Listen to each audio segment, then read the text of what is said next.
Junior archivist Tillera's antennae twitched as she navigated the crystalline corridors of the Galactic Council's central archives. The translucent walls pulsed with stored data, each crystal containing millennia of galactic history.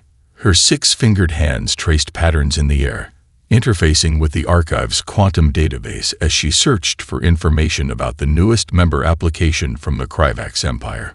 The database's holographic interface flickered as it processed her query. A warning symbol flashed across her vision, bright red and urgent. Tillera paused, her silver eyes narrowing at the unexpected security flag. The warning was connected to a star system within the Kryvax Empire's proposed expansion territory, Sol 3, locally known as Earth. Security clearance recognized. Access granted to file E1743. Human Advisory Protocol, the system announced in its melodic tone. The crystal walls around her shifted from their usual soft blue to a deep crimson, indicating the sensitive nature of the information. The file opened before her, projecting a series of historical records. The first was a distress beacon, its origin dating back 3 centuries. Tillera recognized the signature. It belonged to the Mexar, a species known for their aggressive expansion during the Fourth Galactic Age. The beacon contained only one message, repeating endlessly, "Do not approach. Defense systems unprecedented. Retreat impossible." Tillera's fingers danced through the air, scrolling through subsequent reports. The Mexar fleet, nearly 1,000 ships strong, had attempted to establish a colony in the Sol system. They had dismissed the primitive technology they detected on the third planet, considering its inhabitants easy targets for conquest. The reports ended abruptly, but the tracking data told a clear story. Not a single Mexar ship had returned. "Display subsequent investigations," Tillera commanded. The archive responded, showing her footage from Council observation posts. The images showed Earth's rapid technological advancement, a pace that defied all known development models. In mere centuries, they had progressed from primitive chemical rockets to technologies that the Council's best scientists couldn't explain. A new document materialized before her, the official Council advisory. Its words glowed with an intensity that matched its gravity. Approach Earth with diplomatic intentions only. Technology level: unknown. Risk level: maximum. Note: this advisory is not intended to protect Earth from external threats, but to protect other civilizations from severe technological disadvantage. Tillera's antennae drooped as she read the footnotes. 3 other species had ignored similar warnings over the centuries. None had survived their attempts at conquest. The humans' response had never been extinction-level retaliation. It was always measured, precise, and overwhelming enough to end conflicts before they truly began. The most recent update caught her attention. 6 months ago, Earth had detected and redirected an asteroid that would have impacted a pre-spaceflight civilization in the Orion Arm, a system so distant that the Council hadn't even been aware of the threat. They had acted independently, without recognition or reward, simply because they could help. A notification pulsed in her peripheral vision. The Kryvax Empire's request for stellar coordinates had just been approved by her superior. Tillera quickly drafted a warning memo, attaching the relevant historical data about Earth. She knew the proud Kryvax would likely ignore it. Their empire had expanded unchecked for the past decade, and their military leadership had grown increasingly dismissive of Council advisories. As she filed her report, Tillera added a personal note to the archive. May the Kryvax learn what others discovered before them, that humanity's greatest weapon isn't their technology, but their capacity to use it wisely. She paused before adding, and may they learn it without paying the price their pride demands. The crystal walls faded back to their normal blue hue as she closed the file. In the distance, she could hear the archive's systems processing the Kryvax Empire's request for Earth's coordinates. She hoped they would read the warnings attached to them, but something in her experience told her they wouldn't. Admiral Corzin stood before the massive holographic display in the Kryvax Empire's war room, his scaled hands clasped behind his back. The chamber's crystalline walls reflected the soft blue glow of 1,000 stellar systems, the latest additions to their growing empire. At the center of the display, a new target pulsed with inviting potential. Sol 3. As you can see, Your Eminence, Corzin addressed Emperor Vaxter, who sat upon the neural throne with his cybernetic interfaces glowing. The system's defenses are primitive at best.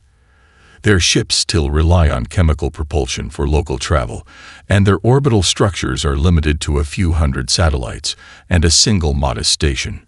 The Emperor's silver eyes narrowed as he processed the data through his neural links.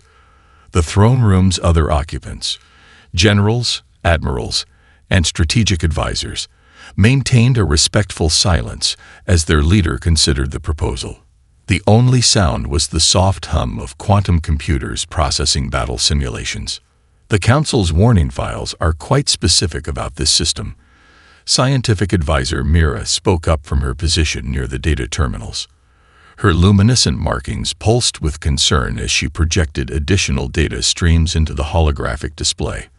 Our long-range sensors detect unusual energy signatures that don't match our understanding of their technology level. Admiral Corzin's facial scales darkened with annoyance. The Council's warnings are bureaucratic caution, nothing more. They label every developing world as potentially dangerous these days. He gestured to a series of tactical projections. Our intelligence shows their most advanced weapons are primitive directed energy devices. They haven't even mastered basic gravity manipulation. Perhaps, Mira persisted, her markings flickering faster, but the energy readings suggest. The readings suggest outdated sensor calibration. Corzin interrupted, turning back to the Emperor. Your Eminence, I propose a standard subjugation fleet. 300 ships should be more than sufficient to secure the entire system. Their resources will fuel our expansion for decades to come. Emperor Vaxter raised a cybernetically augmented hand, silencing the room. His neural interfaces processed countless data streams simultaneously, analyzing variables and projecting outcomes. The Council's warning mentioned previous attempts to enter this system. What became of them? Corzin's scales rippled with barely concealed disdain. Unverified reports, Your Eminence. The supposed disappearances were likely the result of natural phenomena or navigation errors. The system lies near an unstable spatial fold.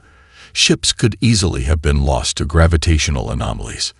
Or perhaps, Mira interjected, her voice steady despite Corzin's glare. The warnings have merit. The energy signatures we've detected bear similarities to theoretical quantum manipulation patterns. If the humans have somehow mastered theoretical patterns from theoretical technology, Corzin scoffed. Your Eminence, while our scientific advisor's caution is admirable, we cannot allow unfounded fears to halt our expansion. The Kryvax Empire stands at the height of technological achievement. No single system species could possibly challenge our dominion. The Emperor's neural interfaces pulsed as he reached his decision. Proceed with the invasion, Admiral. But do not file the standard notifications with the Council. Let us avoid unnecessary diplomatic entanglements. As you command. Corzin's scales flushed with triumph as he uploaded the tactical specifications to the fleet's quantum network. We'll bypass their primitive detection systems and establish orbital superiority before they realize we've arrived. The system will be yours within a standard week. As the war room emptied, Mira remained at her terminal, studying the anomalous readings from Earth. The energy signatures pulsed in patterns that defied conventional physics. Beautiful, elegant patterns that suggested capabilities far beyond anything in the Empire's scientific database. She recorded one final observation before the Admiral ordered her station shut down. Energy distribution suggests presence of defensive grid extending beyond Kuiper Belt. Recommend immediate reassessment of tactical approach. Her warning joined Hilara's in the growing stack of ignored reports, while above, the Kryvax invasion fleet prepared to make history, though not in the way they intended. Lieutenant Vaxri's sensor monitoring station aboard the Kryvax flagship, Imperial Dawn, erupted with alerts as the invasion fleet dropped out of hyperspace at the edge of the Sol system. Her scaled fingers danced across the holographic interface, trying to make sense of the readings that flooded her screens. This couldn't be right. "Admiral," she called out, her voice wavering slightly. "I'm detecting significantly more artificial structures than our intelligence suggested. The system is saturated with them."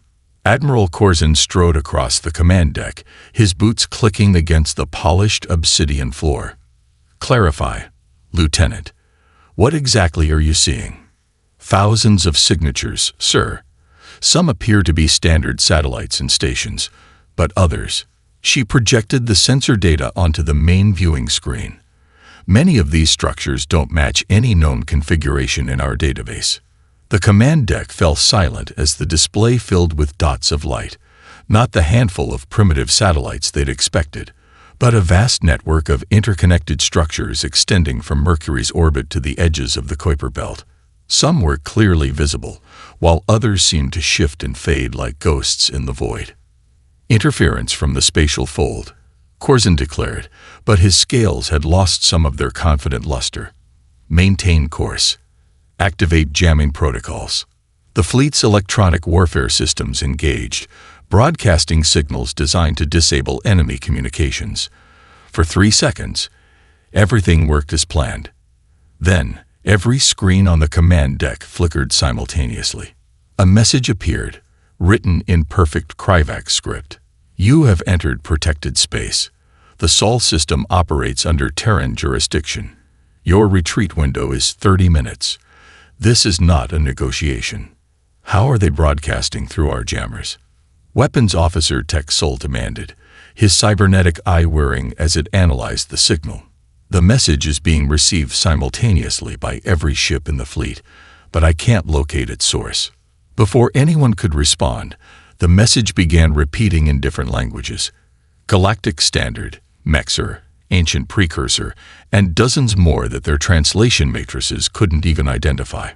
Each version was grammatically perfect, culturally appropriate, and delivered with the precise honorifics that would command maximum attention from its intended species.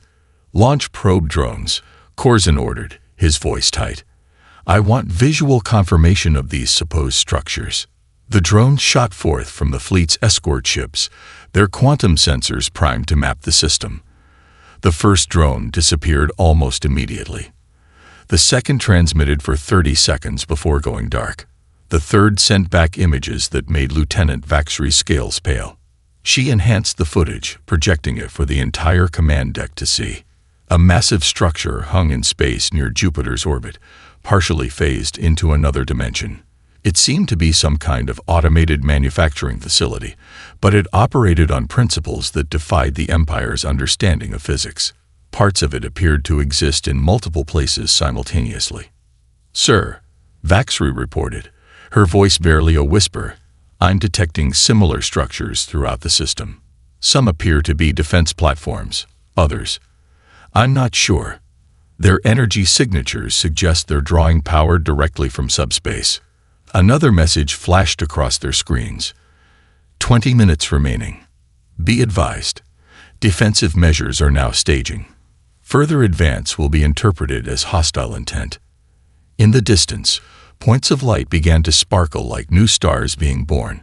The humans' defensive grid was waking up, and it was becoming clear that the careful calculations of the Kryvax Empire had been based on catastrophically incomplete information. Admiral Corzin stood rigid before the display, watching as his carefully planned invasion began to unravel before it had even begun. His pride warred with his instincts as the scope of their miscalculation became apparent.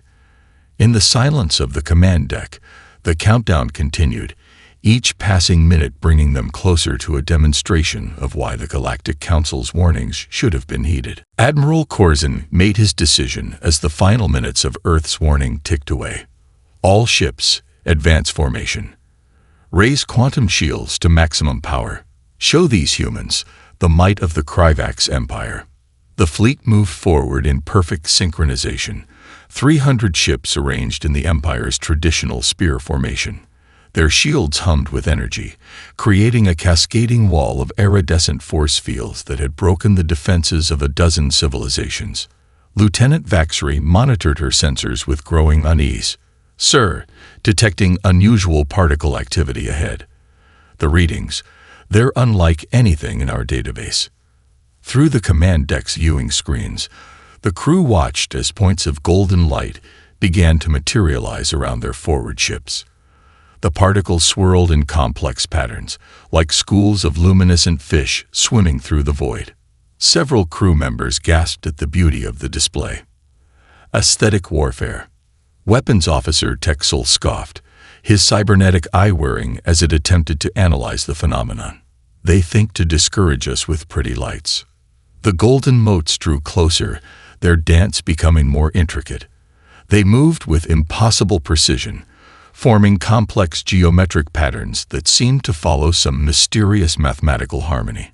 Even Admiral Corzin found himself momentarily mesmerized by their fluid grace.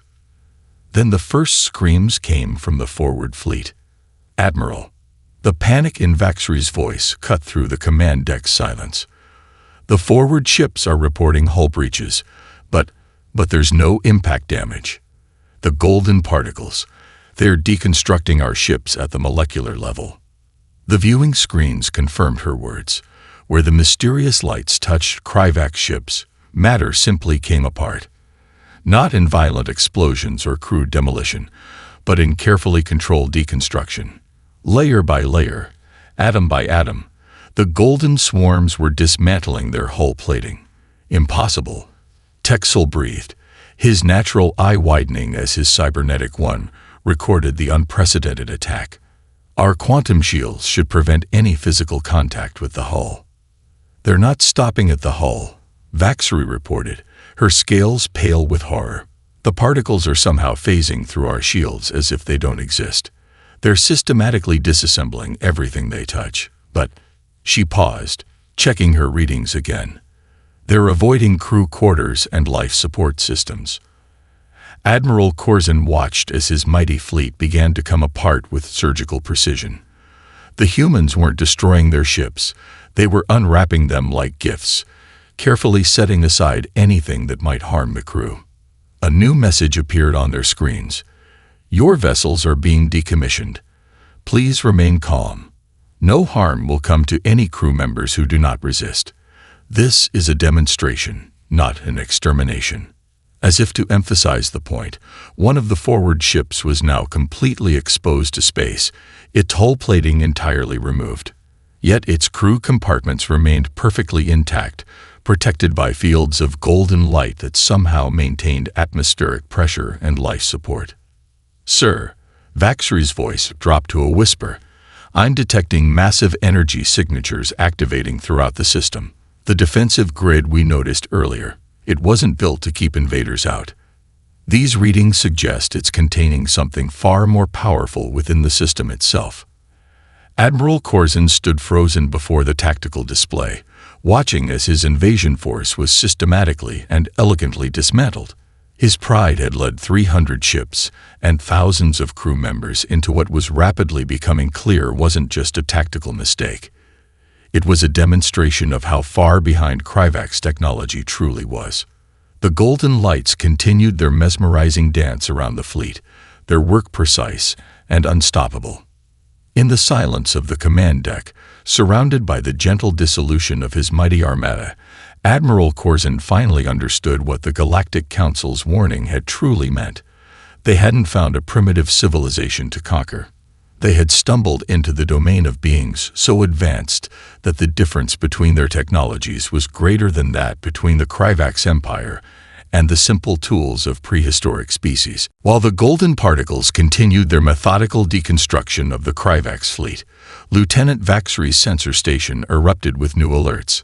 Her hands trembled as she interpreted the readings, hardly believing what her instruments were telling her. "Admiral," she called out, her voice shaking.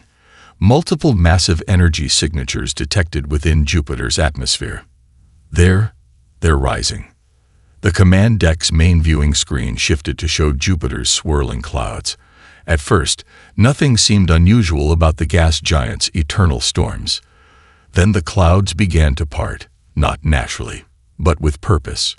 From within the atmospheric depths, enormous structures emerge, geometric shapes that somehow bent the light around them, their surfaces rippling like liquid metal. Magnification times 1,000. Admiral Corzin ordered, his scales paling as the image resolved. What they had initially taken for single structures were actually vast complexes, shipyards and manufacturing facilities that dwarfed anything the Kryvax Empire had ever built. They had been hidden within Jupiter's storms, protected by gravimetric fields that bent light and sensor readings around them. More signatures detected, Vaxry reported, her sensor screens filling with new data. Similar facilities rising from Saturn's rings. They're using the ice particles as raw manufacturing material. The structures from both gas giants were now fully visible, their true scale becoming apparent. A single facility was larger than the entire Kryvax invasion fleet combined. As they watched, sections of these facilities began to shift and transform. Energy spike. Weapons Officer Texel shouted. Multiple spatial distortions forming. Space itself seemed to fold around the Jovian facilities. Where there had been empty void moments before, ships now existed. Vessels that hadn't traveled to their position, but had simply appeared, as if space itself had decided they belonged there. Impossible, Texel whispered, his cybernetic eye struggling to process what it was seeing. They're not using jump drives or hyperspace. They're manipulating the fundamental structure of space-time. The human vessels were elegant in their simplicity, smooth shapes that seemed to flow rather than fly through space. They moved with impossible grace, traveling from Jupiter to the Kryvax fleet's position in seconds without any visible propulsion system. A new message appeared on their screens. Terran Defense Force responding to incursion. Please maintain current position to ensure safe extraction of your crews. Sir, Vaxry's voice was barely audible now. I'm detecting quantum entanglement signatures throughout the system. They knew we were coming. These facilities, these ships, they were ready for us weeks ago. They just waited to see what we would do. The truth hit Admiral Corzin like a physical blow. The humans hadn't been scrambling to respond to their invasion. This wasn't a desperate defense by a primitive species. This was a carefully choreographed demonstration, planned well in advance. Through the viewing screen, they watched as more human ships emerge, not from hangars or docks, but from carefully controlled points where space itself parted to allow their passage. Their movements suggested technologies that treated the fundamental laws of physics, not as boundaries to push against, but as guidelines to be rewritten as needed. Admiral, Vaxry said, her voice steadying as she read the latest sensor data. I'm detecting similar facilities awakening throughout the system. Mercury's dark side harbors energy collectors that tap directly into the sun's corona. Venus's upper atmosphere contains automated research stations. Mars appears to be mostly artificial beneath its surface, some kind of massive computational array. The command deck fell silent as the full scope of human technological achievement became clear. The Kryvax Empire had thought themselves the height of civilization, masters of quantum mechanics and spatial manipulation. But watching the casual display of power around them, they realized they were children who had wandered into the workshop of cosmic engineers. In the space around their partially deconstructed fleet, the human vessels took up position with mathematical precision. They didn't point weapons at the Kryvax ships. They didn't need to. Their mere presence, and the casual demonstration of their technological superiority, was message enough. Scientific advisor Mira stood transfixed at her monitoring station aboard the Imperial Dawn, watching as human ships maneuvered around the partially deconstructed Kryvax fleet. Her luminescent markings pulsed rapidly as she recorded everything her instruments could detect, though she suspected they were capturing only a fraction of what was actually happening. They're not using any form of propulsion we understand, she reported, her voice filled with academic wonder rather than fear. Their ships don't push against space or tear through it like our drives. They're manipulating gravitational fields with impossible precision. As if to demonstrate this observation, one of the human vessels, a sleek craft no larger than a Kryvax scout ship, approached a cluster of debris from their deconstructed fleet. Instead of using tractor beams or mechanical systems, the ship created a complex network of gravitational lenses. The debris began to move in intricate patterns, forming a rotating double helix in space. A demonstration of control, Mira breathed. They're showing us the resolution at which they can manipulate fundamental forces. Admiral Corzin watched silently as more human ships emerged from what his crew had started calling spatial folds, points where space simply opened up to allow passage. Each vessel seemed to operate on principles that contradicted everything the Kryvax Empire understood about physics. New energy signature detected, Lieutenant Vaxery announced from her sensor station. One of their ships is approaching the asteroid field. Through the command deck's viewing screen, they watched as a human vessel the size of a small courier approached a dense cluster of asteroids that had concerned their invasion planners. The ship pulsed briefly, and a sphere of distorted space expanded outward. As it passed through the asteroid field, the massive rocks didn't move or break apart. They simply ceased to exist in normal space. They didn't destroy them, Mira explained, her markings flashing with excitement. They shifted the asteroids into a parallel dimension. The mass readings are still there, just elsewhere.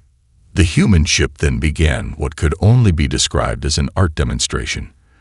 It pulled asteroids back into normal space one by one, arranging them in complex orbital patterns that shouldn't have been stable. Yet somehow, the rocks danced in perfect harmony, locked in orbits that defied conventional physics. Their command of gravity isn't just technological superiority, Mira continued.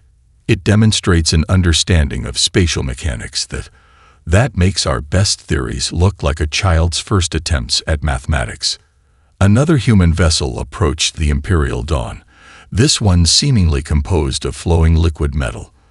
As they watched, portions of its hull became transparent, offering a view of its internal systems.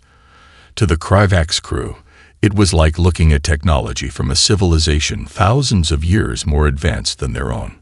They're inviting us to learn, Mira realized, studying the deliberately revealed systems. This isn't just a demonstration of power, it's a lesson. The liquid metal ship's hull rippled, and a holographic display appeared in the space between vessels. It showed the fundamental principles behind their spatial manipulation technology, but presented in a way that built upon Kryvax's understanding of physics. It was like being offered the first chapter of a textbook that would revolutionize their understanding of the universe. "Sir," Vaxery called out, her voice steady now. "I'm detecting similar demonstrations throughout our fleet. Each ship is being shown different aspects of human technology, but only the basic principles, only what we're ready to understand." Admiral Corzin finally spoke, his voice hushed. "They're not just more advanced than us. They're so far beyond our level of technology that they have to teach us intermediate steps just so we can begin to comprehend how their civilization operates." As if confirming his words, the asteroid dance concluded with the rocks arranging themselves into a perfect replica of the Kryvax Empire's symbol, but composed of matter held in impossible orbits, maintained by physics that the Empire's best scientists were only now beginning to grasp. The arrival of the Galactic Council ships was almost anticlimactic after the displays of human technology. Their vessels emerged from hyperspace at the system's edge, marking themselves with traditional diplomatic beacons. Leading the delegation was a massive ship bearing the Council's crystalline insignia. "Priority transmission from the Council vessel," Lieutenant Vaxery announced, her voice steady after everything she had witnessed. "They're requesting permission from both parties to approach." Admiral Corzin noted how the Council ship waited for acknowledgement from the human vessels before proceeding. It was a subtle detail, but a revealing one. The Council wasn't here to rescue the Kryvax fleet. They were here to mediate. A holographic projection materialized on the Imperial Dawn's command deck. It showed a familiar face. Senior Archivist Klen, one of the Council's most respected diplomats. Behind him stood junior archivist Tilara, her antennae drooping slightly in what might have been sympathy. "Admiral Corzin," Cullen began, his tone gentle but firm. "I see you've had the opportunity to meet our oldest protectors, though perhaps protectors isn't quite the right word. The humans prefer guides or observers." "Oldest." Mira stepped forward, her luminescent markings pulsing with curiosity. "But Earth was only discovered 3 centuries ago." Tilara spoke up, her voice carrying the weight of historical knowledge. "Earth wasn't discovered, scientific advisor Mira. They revealed themselves, and only after careful deliberation. The humans had been watching galactic civilization develop for millennia, debating the proper time and method to make contact." As if responding to her words, one of the human ships projected a series of historical images. They showed Earth's development, but not as the Kryvax intelligence had understood it. The supposedly primitive chemical rockets had been deliberate creations, designed to maintain an appearance of normal technological progression. "The warning files in our archives," Cullen explained, "were not created to protect Earth from invasion. They were created to protect developing civilizations from premature exposure to post-singularity technology. The humans reached their own technological singularity long ago, but they chose isolation to allow the rest of us to develop naturally." Admiral Corzin watched as more images appeared, showing human observation posts that had monitored the rise and fall of countless civilizations. "Why maintain such a deception?" "Because," Tilara replied, "they had seen the effects of advanced technology on developing cultures. They chose to become silent guardians, intervening only when necessary to prevent extinction-level events or to guide species away from technological paths that would lead to disaster." The human ships moved in perfect synchronization, creating a display that showed how many times they had subtly influenced galactic history, deflecting asteroids, neutralizing supernova, and even gently nudging civilizations away from discovered technologies that would have led to their destruction. "The Council's role," Cullen continued, "has been to help maintain this balance. We identify civilizations that might be ready for more direct contact, while helping to protect those that need more time to develop their own path." A new hologram appeared, showing the golden particles that had so efficiently deconstructed the Kryvax fleet. They weren't weapons, but tools, part of a vast network of safeguards that humans had put in place throughout the galaxy. "Your empire wasn't wrong to seek advancement," Tilara added softly. "But true advancement comes from understanding, not conquest. The humans are offering you something far more valuable than territory. They are offering knowledge, carefully measured to match your civilization's ability to use it wisely." As if to emphasize her point, the liquid metal human ship from earlier approached again. This time, it projected a complete historical record of how humanity had navigated its own technological singularity, including the mistakes made and lessons learned along the way. "The question now," Cullen concluded, "is whether the Kryvax Empire is ready to become part of something greater than conquest, a galactic community guided not by force, but by the shared pursuit of knowledge and understanding." 1 standard month after the failed invasion of Earth, the Kryvax Imperial Dawn docked at humanity's newly revealed diplomatic station in orbit around Saturn. The station hadn't been constructed for the occasion. It had existed for centuries, hidden within a fold of space-time, waiting for the right moment to serve its purpose. Admiral Corzin, now serving as his empire's diplomatic representative, stood before the station's observation window. Behind him, scientific advisor Mira worked with human scientists, her luminescent markings pulsing with excitement as they explained principles that would revolutionize Kryvax's understanding of physics. "The station is beautiful, isn't it?" Tilara appeared beside him, her antennae moving gently in the artificial breeze. "They designed it centuries ago, incorporating architectural elements from every major galactic civilization, even those that no longer exist." Corzin nodded, studying the seamless blend of styles. The humans had preserved the heritage of species long forgotten, maintaining their legacy within this hidden marvel of engineering. How many others know about this place? Until today, only the highest levels of the council, Tilera replied. But that's changing. Your empire's actions, while initially concerning, have accelerated plans that were already in motion. Humanity has decided it's time for a more active role in galactic affairs. Through the window, they watched as more diplomatic vessels arrived through conventional hyperspace routes, representatives from dozens of civilizations, all responding to the Council's invitation. Each ship carried scientists, diplomats, and scholars, eager to learn from humanity's offered knowledge. The humans could have simply destroyed our fleet, Corzin mused. Instead, they chose to teach us.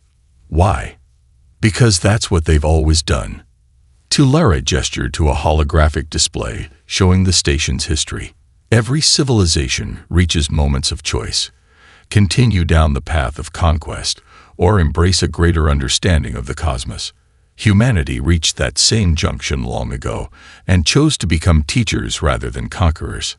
In a nearby conference room, Mira was presenting her analysis of the human technology they'd witnessed. Her enthusiasm was infectious as she explained how the golden particles, actually advanced nanoscale construction units, had revealed new possibilities in molecular engineering. The Kryvax Empire scientists were already adapting these principles to improve their medical technology. Your empire's reputation is changing, Tilera noted. Other civilizations are watching how you handle this opportunity. The conquest-driven Kryvax are becoming known as pioneers in collaborative research. A soft chime announced another arrival. Through the window, they watched a ship emerge, not from hyperspace, but from one of humanity's spatial folds. It carried researchers from a pre-FTL civilization, carefully chosen and prepared for their first experience with advanced galactic society. We're to be their mentors, Corzin realized, understanding blooming in his mind. Our experience, our change from conquerors to students, will help them adapt. Exactly. Tilera's antennae curved in a smile. Humanity has guided countless civilizations, but they can't be everywhere.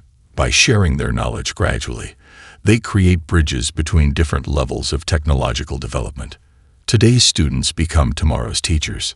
The station hummed with activity as more delegations arrived. In one chamber, human scientists demonstrated sustainable energy technology. In another, Kryvax engineers worked alongside council architects to design new types of ships incorporating human principles of spatial manipulation. The warning in our archives, Tilera said softly, served its purpose perfectly. It protected other civilizations until they were ready for this knowledge.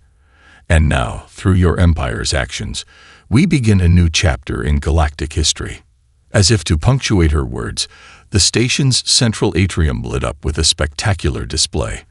The humans had recreated their solar system in miniature, showing not just the planets and stars, but the invisible networks of cooperation and knowledge that connected all spacefaring civilizations. The Kryvax Empire ships, once instruments of conquest, now appeared as points of light among countless others, part of something far greater than imperial ambition. At its center, Earth glowed not as a forbidden target, but as a source of wisdom that had patiently waited for the galaxy to be ready for its gifts. The Kryvax Empire had sought to conquer one world, only to help open a door to infinite possibilities.